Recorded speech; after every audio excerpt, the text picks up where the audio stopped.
Welcome, everyone, to WWTA News. Here, we look at possibly exciting news in crypto as well as other news in finance and economics. I'm your host, EB, and thank you for joining us. Well, welcome, everyone. Welcome. Today, we got a few news stories. But before we get to those news stories, I would like to take a look at this market cap and just say, Ah, could it continue to grow? This Friday morning, we're looking at a $2 trillion market cap. We had seen all-time high of 2.4 trillion, and here we are at 2 trillion, uh, working our way back up. You can also see now we're at 12,240 cryptocurrencies. We were around 11,000 previously, a little over 11,000. So we can clearly see here that the market's okay.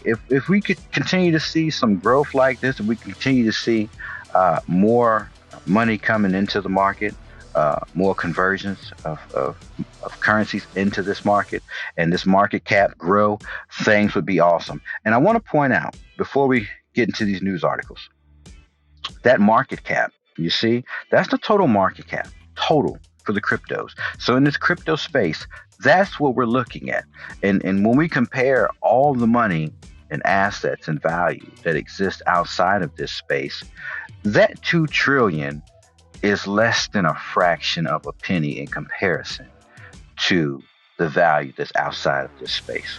So I just want to get that out there. It's always important to keep up with that total market cap, because that helps us understand what's really going on with the crypto market as a whole. And those are my thoughts and ideas. I'm not a financial advisor. Of course, I'm just showing the things that I look at, how I view things, and the way I understand things. So let's jump on into these articles, all right?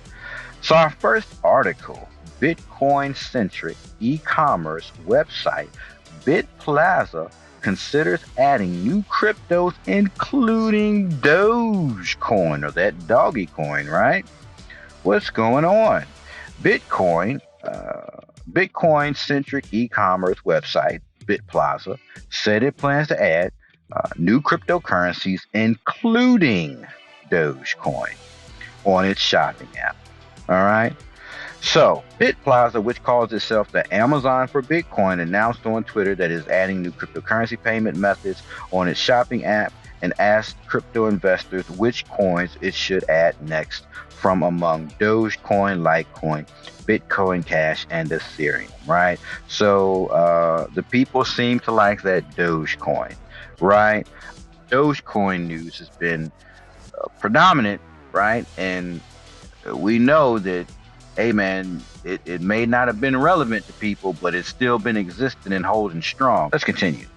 Next article, DJ Paul Oakenfold to launch album on Cardano. NFL confirms NFTs and more.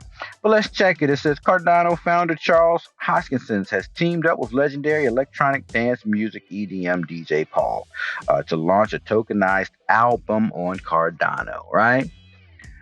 Right? NFTs, right? Get that album out there and you can sell it. The NFT market, as it evolves, is people are going to definitely see as it evolves how important it is and how it's going to change the world, and how we're still early right now. Please, I'm not a financial advisor and this is not financial advice, but be aware of what you're looking at happening, okay? The world, the age is changing. Next article. Visa is building a payment channel network on Ethereum. What is Visa doing? What? Visa has been active in engaging with crypto, and this week is no exception. Reports have emerged that the payment facilitator and financial services firm has deployed its first smart contract on Ethereum testnet. The move isn't the first to signal Visa's increased acceptance to adopt crypto in their operations. The company is showing clear investment in becoming a leader of payment processing through central banks via crypto. Visa's first smart contract deployment was a payment channel accepting both Ether and USDC. This is a conceptual protocol in development by the payment processor that will enable interoperability between central bank digital currencies, CBDCs, called a Universal Payment Channel or UPC. Not only is Visa getting into space to accept cryptocurrencies directly, like, cut the middleman, now let's get straight to the crypto. Well, we understand Visa was accepting crypto. They were trading off. They would pay in cash. They would accept your crypto, yada, yada, yada. But now Visa saying, well, you know what? Let's just go all in, right? So they're working on their own protocols, right? So, and even with them working on their own protocols, it's still another game changer is they're talking about interoperability, right? Crossing over from this to that, from this to that. This is major. All right. Visa's UPC is being built to support different CBDCs across a variety of blockchains. The company's head of crypto, Hui Sheffield, described the initiative as a longer-term, future-thinking concept around a way that Visa could potentially help become a bridge between one digital currency on one blockchain and another digital currency on another blockchain. So Visa's really trying to take the initiative to get money, and I can see that when we talk about adoption, is there anything else to say? It's just clearly more evidence, and to that we can see how all this tech is evolving. Next article: Fed's Powell has no intent to ban Bitcoin or crypto. Says here, Federal Reserve Chairman Jerome Powell believes the federal government needs to regulate the cryptocurrency market, but that a blanket ban on Bitcoin and other digital assets is not in the cards. They're not planning on doing that. If you go down some, it says here, stablecoins are like money market funds and like bank deposits, but they're to some extent outside the regulatory perimeter, and it's appropriate they be regulated, he said. Same activity, same regulation. So here we have the Fed saying, no, don't get rid of cryptos at all. We love it. We're with it. This is the way to go. Next article: SEC's Gary Gensler warns a lot of people are likely to get hurt without crypto rules, like those for bank deposits and insurance. And it says, U.S. Securities and Exchange Commission Chair Gary Gensler warned that cryptocurrency investors are likely to get hurt if the digital asset space does not have the same kind of protection against fraud and manipulation that certain traditional banking instruments have.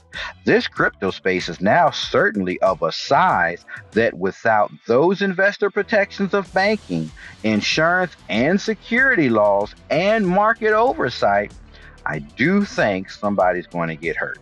Gensler said during the Financial Times Future of Asset Management North American Conference, a lot of people are likely to get hurt.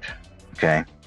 The SEC chief also said crypto platforms that ask users to invest money for returns will be regulated, because we know that's like a security, right? As such, well, a security doing the same thing. As such, they should consider the securities laws carefully and talk to the agency about getting registered. If they have not registered in the past, as they should have, Gensler said, they should do so now. So that would be a warning shot. That would be a warning shot. So regulation is coming. Cryptos are here. Adoption is here. You're about to be paying for stuff in stores with crypto. Visa is getting in the space as far as accepting cryptos themselves. You've got the Fed saying, keep it. You've got the SEC saying we're going to get this regulation taken care of on our part, but there's other sides of the regulation that's got to happen. So it's here. It's not going nowhere. We're still early, but time is running short. Thank you all for joining us at WWTA News. If you enjoyed our video, please hit the subscribe and like button and join us next time to follow the news in crypto, finance, and economics.